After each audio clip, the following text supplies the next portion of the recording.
In this video, we continue with chapter 7, section 7.3, and we continue with our learning objective to find an orthogonal matrix P that orthogonally diagonalizes a symmetric matrix A. And so we're going to be recognizing and applying properties of orthogonal matrices in service of that goal.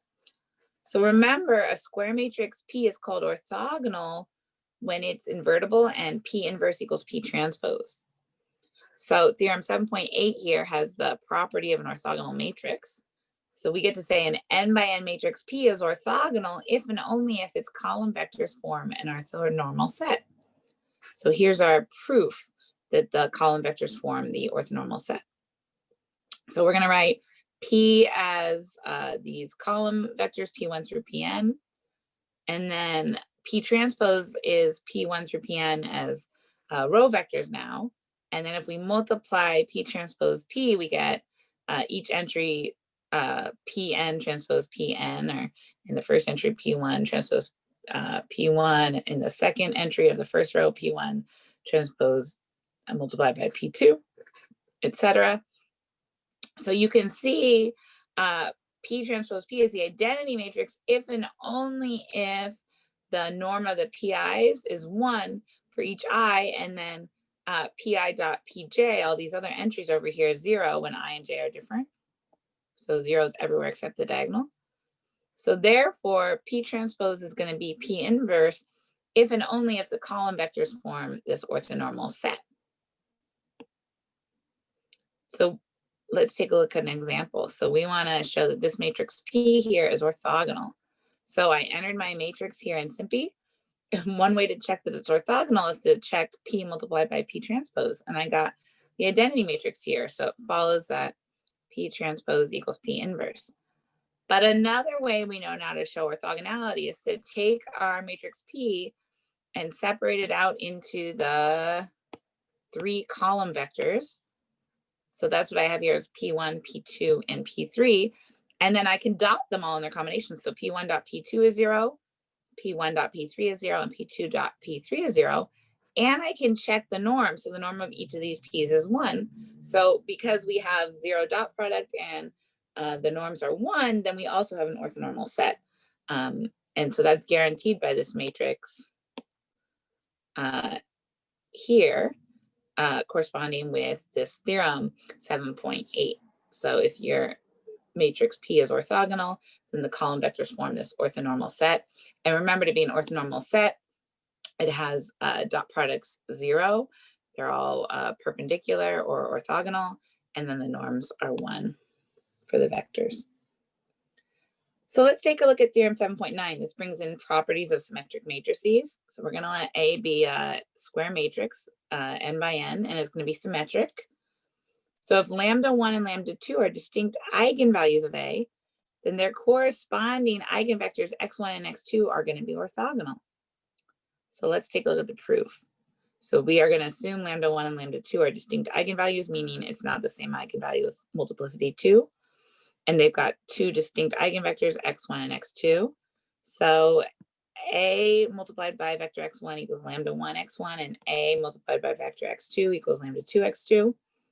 So to prove our theorem, use the matrix form of the dot product, which is just x1 transpose multiplied by x2. So we get a row and a column matrix multiplied there. So now you can write lambda 1 multiplied by x1 dot x2 is lambda 1 x1 dotted with x2. But lambda 1 x1 is ax1 right here, dotted with x2. And then to get rid of the dot product, in matrix form, we can say ax1 transpose multiplied by vector x2, and then using properties of transpose, x1 transpose A transpose multiplied by x2. And then we can say that's the same because the A is a symmetric matrix. So that's the same as x1 transpose A multiplied by x2, because remember, for symmetric matrices, A equals A transpose. And then we can just move our parentheses over to surround the ax2 because that's just lambda 2 x2. And so then this is just x1 dotted with lambda 2 x2, which is just lambda 2 multiplied by x1 dot x2 by our dot product properties, remember? And so this implies that lambda 1 minus lambda 2 quantity multiplied by x1 dot x2 is going to be 0.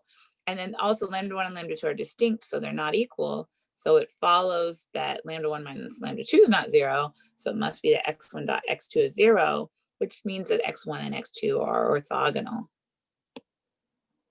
So let's take a look at an example of this. So we want to show that any two eigenvectors of A, where A is this matrix here, corresponding to distinct eigenvectors are orthogonal. So the eigenvectors have to be distinct. That's what the second part of the sentence is saying. So let's start by finding the characteristic polynomial of A here.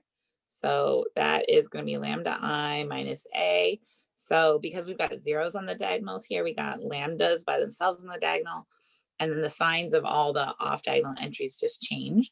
And then doing cofactor expansion, we can see we're going to get lambda times lambda plus 2 times lambda minus 2. And so the eigenvalues in this factored form are going to be 0, -2, and 2. So every eigenvector corresponding to lambda 1 equals 0 is going to be in this form with a free variable. And you can double check in Simpy. Every eigenvector corresponding to lambda 2 equals -2 is going to be in this form. X2 equals -√3s, 2s, and s, where s is another free variable. And then every eigenvector corresponding to lambda 3 equals 2 is in terms of free variable u. So x3 equals -√3u, -2u, u. And so you can double check all these dot products and you're going to get zeros. So you check every pair, x1 dot x2, x1 dot x3, and x2 dot x3, and show that they're all 0. And so that tells us x1, x2, and x3 form an orthogonal set. So this brings us to Theorem 7.10, which is a fundamental property of symmetric matrices. So we're going to let A be a real square matrix, n by n. Then A is orthogonally diagonalizable and it has real eigenvalues if and only if A is symmetric. So let's take a look at the proof. So we're going to suppose A is orthogonally diagonalizable and real, so that there exists a real orthogonal matrix P such that D, the diagonal matrix, equals P inverse AP, and that's diagonal and real. And then A equals PDP inverse equals PDP transpose, because we're assuming that this P is this orthogonal matrix, so P inverse equals P transpose. And so then A transpose is just going to be the transpose of all of this, and using our matrix properties where the transpose changes order if multiplication, and we transpose each matrix in here, we end up with PDP transpose equals A. So A transpose equals A, so we showed that A is symmetric. That's this forwards direction. So now we do the backwards direction where we are going to assume that A is symmetric. So Theorem 7.7 and 7.9 together tell us that all symmetric matrices are orthogonally diagonalizable with real eigenvalues. So an n by n symmetric matrix has n eigenvalues, counting the multiplicity. Some eigenvalues might come out more than once. Because the dimension of each eigenspace equals the multiplicity of the corresponding eigenvalue, we have n linearly independent eigenvectors, so the matrix is diagonalizable. That's by Theorem 7.5 that we saw earlier. So eigenvectors with different eigenvalues are orthogonal. Within each eigenspace, we can use the Gram-Schmidt process to find orthonormal vectors. So the set of all of the orthonormal eigenvectors from all of the eigenspaces make up the columns of an orthogonal matrix P, such that this is going to be true, that we can find a diagonal matrix by saying P inverse AP. And so that proves the reverse of our theorem. So let's look at an example. So we're going to find a matrix P such that P transpose AP orthogonally diagonalizes A. Here's matrix A, a 3 by 3 matrix. And then we're going to verify that P transpose AP gives the correct diagonal form. So the eigenvalues of A, you can check in Simpy, are going to be -2, 2, and 4. And the corresponding eigenvalues are going to be -1, -1, 1, -1, 1, 0, and 1, 1, 2. So you can verify this in SIMPy or crank it out by hand. Then our next step is to normalize each eigenvector to form the columns of P.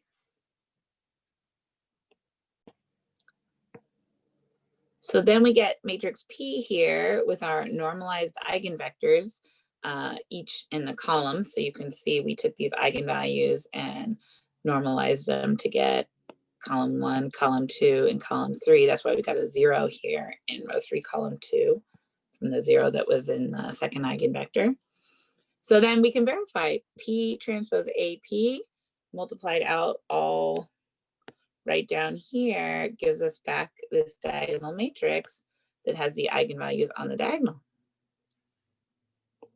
So here's the general process for the orthogonal diagonalization of a symmetric matrix. So you first start by finding all the eigenvalues of A and determining the multiplicity of each. That was what we did first up here. Then you find the unit eigenvectors. So you find the eigenvectors and then normalize it. So you take your eigenvectors here, which you're welcome to find using SIMPy, and then you normalize them, and you even know how to normalize vectors in SIMPy. So this is all things you can do by computer, and put them together to form matrix P here.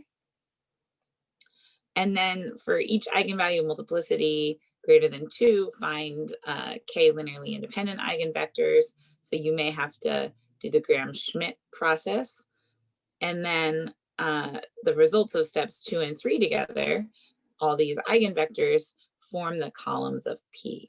And then you can verify using SIMPy again that P inverse AP or P transpose AP, because this is an orthogonal matrix, it's going to be diagonal. And the main entries of matrix D are the eigenvalues of A. So if I ask you to do a question like this example here, do what you can in SIMPy. So find the eigenvalues, find the eigenvectors in SIMPy, use SIMPy to normalize the vectors, and then you should be able to put those together to form the columns of P. So there's actually very little that you have to do by hand, because you can outsource eigenvalues, eigenvectors, and normalization to SIMPy, and then just use those to construct this matrix P. And then in SIMPy, you would check either P inverse AP or P transpose AP to make sure that gives you back out this diagonal matrix here that we expect to see with the eigenvalues on the diagonal. So for the diagonalization and the calculations of eigenvalues and eigenvectors, you're welcome to do them by hand, but I encourage you to use SIMPy because you've seen calculations by hand here from me. You can work through the examples in the textbook and see there how to do the calculations by hand as well. And so if you're confident in the algebra and arithmetic skills for the calculations by hand, it's okay to use SIMPy, and it'll be much easier on yourself, and you won't be as inclined to make arithmetic mistakes. You won't have to worry about being off by a negative or whatnot.